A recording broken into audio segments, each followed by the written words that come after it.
To a daidai wannan lokaci dai tuni ta tabbata cewa malaman ikul nan ta RDB dan Baskoro wacce take nan garin Maradi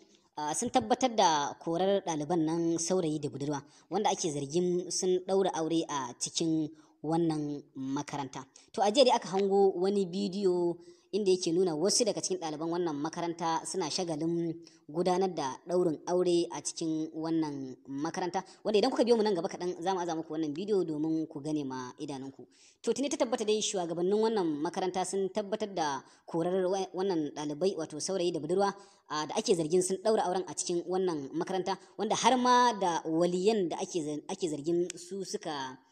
taimaka musu wajen ɗaura wannan aure a cikin ita wannan makaranta. To a da aka tabbatar da cewa wasu ɗalibai saurayi da budurwa a cikin wannan makaranta ta Dan Baskoro wacce take nan garin Maradi an tabbatar da cewa sun nemi wasu daga cikin ƴan uwansu ɗalibai domin su zame musu waliyai domin su gudanar da ɗaurin aure a cikin ita wannan makaranta, wanda kuma hakan ya saba ma dokokin ita wannan makaranta. To tun aka tabbatar da cewa shugabannin wannan makaranta sun tabbatar da korar su wannan ɗalibai da ake zargi da wannan ɗaura aure a cikin wannan makaranta, da masu kansu waliyan da ake kyautata su ne suka dafa musu wajen ɗaura wannan aure a cikin ita wannan makaranta, wanda dukkaninsu da su kansu ɗaliban wato da ita kanta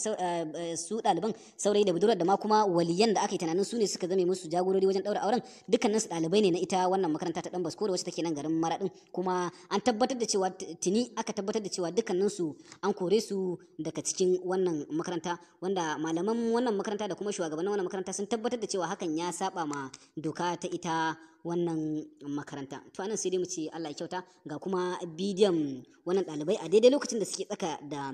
gudanar da shagalin wannan biki a cikin ita wannan makaranta wato wacce aka fi sani da Dan Baskoro wacce take nan garin Maradi.